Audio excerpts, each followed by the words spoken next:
Are you being manipulated without even realizing it? Take a moment to reflect.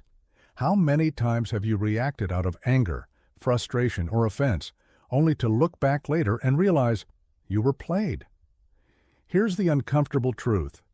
If you're easily offended, you're already being controlled, and that's exactly how the world keeps you weak. It doesn't need to chain your body, it just needs to hijack your emotions. Every time you lose control and let anger, fear, or frustration take the wheel, someone else is driving your thoughts. Someone else is steering your behavior. And most dangerously, someone else is shaping your future. You may think you're in control, but if your emotions are your master, you're not living freely. You're being manipulated. The problem? Most people don't think for themselves. They feel for themselves. And that's what makes them easy to deceive. But what if I told you there's a way out of this trap? A simple psychological principle that, once understood, can expose manipulation in mere seconds. A strategy that will allow you to spot lies, resist emotional traps, and navigate life with clarity and strength. Master this, and you'll never be deceived again. You'll no longer be a pawn in someone else's game. You'll stop reacting impulsively and start responding intelligently. That's when everything changes. That's when you gain the upper hand. Let me paint a picture. Imagine a hard-working, intelligent man who's built a solid career, a strong reputation, and a promising financial future. From the outside, he seems unstoppable. But beneath the surface, there's a hidden vulnerability. He's emotionally reactive. Whenever someone criticizes him, challenges his ideas, or even throws out a careless remark, he feels the need to respond. He takes the bait. He argues. He reacts. Over time, this habit drains him. He wastes energy on pointless battles and becomes known not for his strengths, but for his volatility. Then one day, a rare opportunity presents itself, a high-stakes investment, a business venture that could change his life. But instead of analyzing it calmly, he's caught in another emotional spiral. A petty argument pulls his focus away. By the time he regains clarity, the opportunity is gone. Worse yet, the people around him begin to view him differently, not as a leader, but as someone easily provoked, someone manipulatable. That's when it hits him. His emotions have been controlling his life more than he has. The Stoic philosopher Epictetus once said, "If someone succeeds in provoking you, realize that your mind is complicit in the provocation." In other words, no one has power over you unless you hand it to them. And every time you react without thinking, that's exactly what you're doing. The world is full of people who profit from your reactions. Media outlets, politicians, corporations, even so-called friends. They all know which buttons to press. They don't need facts. They need feelings. They don't need truth. They need your emotional buy-in. Ask yourself, how many times have you made a poor decision out of anger, fear, or frustration? How often have you said or done something you later regretted because you were provoked? Here's what the successful, the powerful, and the truly disciplined understand. Emotional control is power. It is the difference between building a future and being manipulated by circumstance. If others can predict your reactions, they can control your outcomes. But if you learn to pause, to detach, to observe instead of react, you become untouchable. That's when you stop playing their game and start creating your own. Here's the trick. The next time you suspect someone is trying to manipulate you, whether it's a colleague, a friend, or even the media, don't react, don't argue, don't defend, don't lash out. Instead, respond. With calm and curiosity, ask one simple question. Why do you say that? It's subtle. It's disarming. And that's exactly why it works. You see, liars and manipulators expect confrontation. They feed off your emotional response. What they don't expect is calm, strategic questioning. That one question forces them to think, to explain, to scramble for justification. And that's when the mask falls. That's when the truth reveals itself. This works in relationships, in business, in negotiations, in life, because once you stop reacting, You start observing. And once you start observing, you start winning. This is how strong men protect their wealth, their time, and their energy. They don't let emotions dictate their choices. They use logic, strategy, long-term vision. Now, let's talk about money. Emotional control isn't just about handling people. It's about handling opportunity, especially when it comes to your finances. The media thrives on panic. Financial institutions profit when the masses make impulsive decisions. Fear is a business, and you are the product. When the market dips, average investors panic. They sell, they flee, they lose. But the wealthy, they stay calm. They buy while others sell. They see opportunity in the chaos. They understand that fear is just another tool, and they refuse to be its slave. This is the difference between gambling and investing. One is driven by emotion, the other by analysis.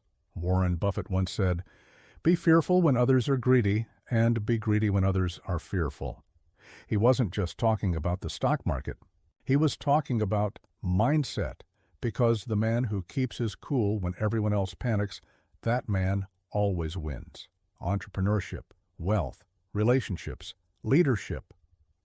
In every area of life, the same principle applies. Most people fold under pressure. They give up at the first rejection. They take the easy way out when the emotional heat turns up. But the man who expects resistance, who stays focused in the fire, who responds with strategy, not emotion, that is the man who rises. So, here's how you apply this. Starting right. Now, step 1. Remove emotion from financial decisions. Before you invest your money, launch a business, or commit to any financial path, pause, take a breath. Then another, because that breath may be the difference between a costly mistake and a calculated move. Ask yourself with brutal honesty, am I making this decision from a place of clarity and confidence, or am I reacting out of fear, desperation, ego, or hype? If your heart is racing, if your thoughts are scattered, if you feel the pressure of now or never, stop. That's not strategy. That's survival mode, masquerading as urgency, and nothing built under emotional pressure lasts long. Can't build an empire when your foundation is unstable. You can't secure financial freedom when every decision is dictated by anxiety, greed, or the opinions of others. Emotions are like waves. They rise, crash, and fade. But your financial decisions need to stand like mountains, steady, firm, unmoved by temporary storms. The greatest investors, builders, and leaders have one thing in common: they remain calm when everyone else is spiraling. They understand that wealth rewards those who are patient, disciplined, and emotionally intelligent. So if you find yourself emotionally hijacked, step back. Regain control of your breath, your mindset, your vision, then return to the decision with logic, data, and long-term focus. Move forward only when your emotions are in the passenger seat, not the driver's. Because emotion might feel loud, but it's rarely wise. It convinces you to chase comfort now and sacrifice power later. But real success isn't emotional, it's strategic. And if you want to win this game, you must learn to outthink your feelings. Step 2. Train yourself to see opportunity in chaos. When the world starts to panic, most people freeze. They wait, they worry, they watch everything fall apart and do nothing, but not you. Because chaos isn't a signal to retreat, it's a signal to pay attention. Every crash, every crisis, every unexpected change carries a hidden door. Most won't see it. They're too distracted. By fear, they ask the wrong question. What if I fail? What if I lose everything? What if this ruins me? But you ask something different. How can I use this? What's the lesson here? Where is the gap that everyone else is missing? This is where the shift happens. You stop reacting and start positioning. You realize that chaos creates space. When things break down, new systems are born. When people retreat, space opens up for leaders to rise. When the old paths collapse, new lanes are built. By the few bold enough to move forward, opportunity doesn't always come with a smile. Sometimes it shows up disguised as risk, rejection, or failure. And while others are stuck waiting for conditions to go back to normal, you're already moving, seeing angles, solving problems, building under pressure. You must train yourself to see differently, to stay calm while others collapse, to stay sharp when others lose focus, to find the seed of advantage in every storm. Because if you can stay composed in chaos, you'll not only survive, you'll win. You'll be 10 steps ahead while others are still catching their breath. The world doesn't reward panic, it rewards preparation. And those who turn adversity into advantage, they're the ones who rise. Step 3. Make long-term decisions. Most people live day to day, chasing comfort, chasing validation, chasing the next quick win. They think in minutes, in likes, in paychecks. But you're playing a different game. You're not here to be comfortable. You're here to be legendary. And that means zooming out, asking yourself the real questions. Where do I want to be in 5 years, 10 years, what? Kind of man or woman do I want to become? What legacy am I building, if any at all? Because every short-term decision stacks into a long-term result.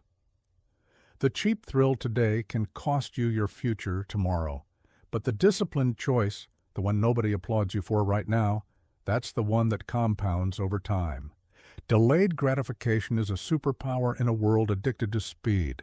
You don't need to respond to every impulse. You don't need to chase every trend. You need vision. You need strategy. You need the guts to say no to what's easy, so you can say yes to what lasts. So, before you act, ask, does this align with my highest future, or am I just feeding the present version of me who's afraid to grow?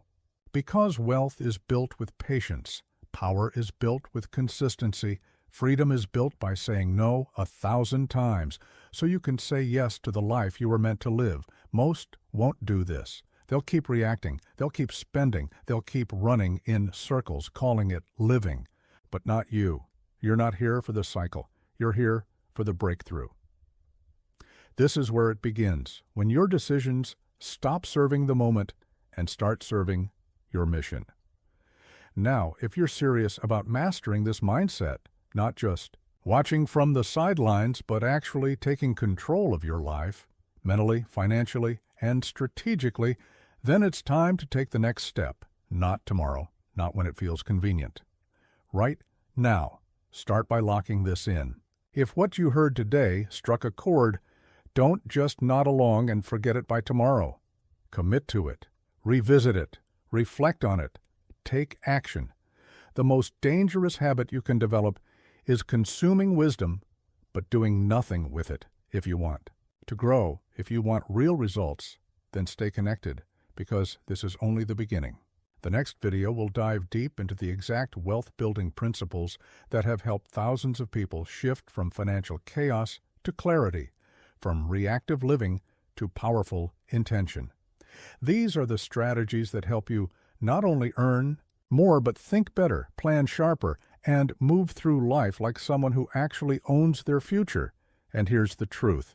Most people will hear this and do nothing. They'll nod, maybe even feel inspired, but then go right back to scrolling, wasting time, and reacting emotionally to a life they could be leading, but aren't.